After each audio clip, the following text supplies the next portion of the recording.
ഈ റഷ്യയുമായുള്ള ഇന്ത്യയുടെ സാമ്പത്തികവും സൈനികവുമായിട്ടുള്ള ഇടപാടുകളാണ് ഒരുപക്ഷെ ഡൊണാൾഡ് ട്രംപിനെ ഇത്രയേറെ പ്രകോപിതനാക്കിയതും ഇപ്പോൾ ലക്ഷ്യം വച്ചിരിക്കുന്നത്. അപ്പോൾ നമുക്ക് അത് എങ്ങനെയാണ് റിസോൾവ് ചെയ്യാൻ പറ്റുന്നത് എന്നുള്ളതാണ്. എങ്ങനെയാണ് ഈ ഒരു റഷ്യയുമായിട്ടുള്ള അവർ കുറച്ചു മുമ്പ് ഗോകുമാർ സാർക്ക് സൂചിപ്പിച്ചതുപോലെ അങ്ങനെ ഒരു വാണിജ്യ ബന്ധം നമുക്ക് ഒഴിവാക്കാനാകുമോ? ഇന്ത്യയുമായുള്ള ഒരു ചിരകാല ഒരു വിദേശ നയം പെട്ടെന്നൊക്കെ അങ്ങനെ മാറ്റാൻ കഴിയുന്നതാണോ? എനിക്ക് തോന്നുന്നില്ല. എന്നെ സംബന്ധിച്ച് ഈ ഇന്നലത്തെ ടാരിഫ് മൂവിന്റെ പ്രധാന ഉദ്ദേശം നമ്മുടെ ongoing trade talks, tariff bilateral trade talks with US, അതിന്റെ ഒരു നെഗോഷിയേറ്റിംഗ് ടാക്ടിക്സ് ആയിട്ടാണ് ഞാൻ ഇന്നലത്തെ 25-26% ടാരിഫ് ഇമ്പോസിഷൻ പ്ലസ് റഷ്യ പെനാൽറ്റിയെ കാണുന്നത്. ഇത് മോസ്റ്റ് ലൈക്ലി ഒരു എന്റെ കണക്കനുസരിച്ച് ഒരാഴ്ചക്കുള്ളിൽ തന്നെ ഇതൊരു 20% താഴെ ഒരു യു ടേൺ അനൗൺസ്മെന്റ് വരാൻ ചാൻസ് വളരെ കൂടുതലാണ്.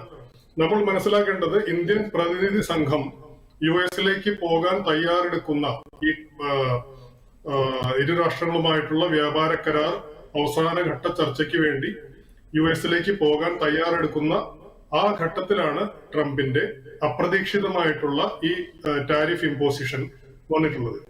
ഇത് ഒരു last minute negotiation, last minute bargaining ടാക്ടിക്സിന്റെ ഭാഗമായാണ് നമ്മൾ പ്രധാനമായും കാണുന്നത്. രണ്ടാമത്, ഒരു മുൻപ് ഉള്ള പാനലിസ്റ്റുകൾ സൂചിപ്പിച്ചതുപോലെ ഒരു ട്രേഡ് ടാരിഫ് ഇഷ്യൂ എന്നതിലുപരി ഒരു ജിയോ പൊളിറ്റിക്കൽ സിഗ്നലിംഗ് കൂടിയാണ് ഈ ടാരിഫ് അനൗൺസ്മെന്റ്. കാരണം വളരെ അടുത്താണ് India UK FTA free trade agreement sign ചെയ്തത്. നമ്മളെല്ലാം ഇതേ പ്ലാറ്റ്ഫോമിൽ തന്നെ നമ്മൾ കാര്യമായി ഡിസ്കസ് ചെയ്തതുമാണ്. അത് US ഡോമിനൻസിനെതിരെ ആഗോള വിപണിയിൽ ഇന്ത്യയുടെ ഒരു ലെവൽ, ഇന്ത്യയുടെ ഒരു ഉയർന്ന ശ്രേണിയിലേക്ക് നമ്മളെ കൊണ്ടുപോകുന്ന ഒരു തുടക്കമായിരുന്നു അത്.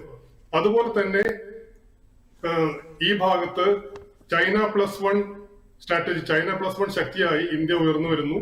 റഷ്യയുമായി നല്ല ഒരു ബന്ധം ട്രേഡ് ടോക്സ് കൂടിയും ഡിപ്ലോമസി വഴിയും രാഷ്ട്രീയ ബന്ധം വഴിയും നമുക്ക് ഇന്ത്യ ഒരു പ്രൊമിനൻസ് കൊണ്ടുവരുന്നു. ട്രംപിന് ഇത് ഈ ഒരു എന്താ പറയാ ഈ ഇന്ത്യ റൈസിംഗ് ഡോമിനൻസ് കൂടി ബ്രേക്ക് ചെയ്യാൻ വേണ്ടിയിട്ടുള്ള ഒരു ജിയോ പൊളിറ്റിക്കൽ സിഗ്നലിംഗ് കൂടിയാണ്.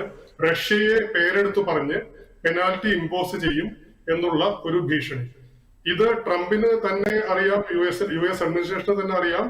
ഇത് ഇന്ത്യയും റഷ്യയുമായിട്ടുള്ള ബന്ധം ഇന്നോ ഇന്നലെയോ തുടങ്ങിയതല്ല. അത് വളരെ ദീർഘകാലമായിട്ടുള്ള ഒരു വ്യാപാര, രാഷ്ട്രീയ, ഡിപ്ലോമാറ്റിക് റിലേഷനാണ്. അത് ഒരു ഭീഷണി കൊണ്ട് നിർത്താവുന്ന ഒരു ബന്ധമല്ല. അതുകൊണ്ട് തന്നെ താങ്കൾ ചോദിച്ച ചോദ്യത്തിന് ഉത്തരമായി പറയുകയാണെങ്കിൽ there is no need for an immediate solution for this Trump move. ഒരു വെയിറ്റ് ആൻഡ് വാച്ച് സ്ട്രാറ്റജിയാണ് ഇന്ത്യ കൈക്കൊള്ളാൻ കൂടുതൽ സാധ്യത. കാരണം ഇപ്പോൾ നമുക്ക് പ്രധാനം നമ്മുടെ ബയലാറ്ററൽ ട്രേഡ് ടോക്സ് ആണ്. അത് വളരെ പെട്ടെന്ന് തന്നെ US സംഭവിക്കും.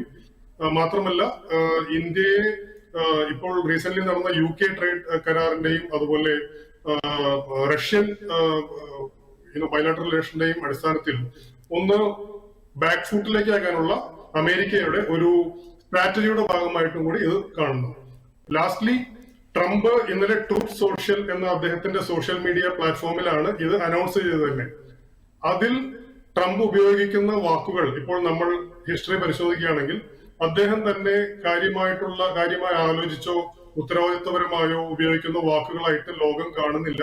അത് അമേരിക്കൻസ് തന്നെ കാണുന്നില്ല. അതുകൊണ്ട് തന്നെ അതിൽ whether he calls it dead economy or something, നമുക്ക് ഒരു പരിധിയിൽ വിട്ട് അത്തരം വാക്കുകൾക്ക് കൂടുതൽ പ്രാധാന്യം കൊടുക്കേണ്ട എന്നുള്ളതാണ് എനിക്ക് തോന്നുന്നത്.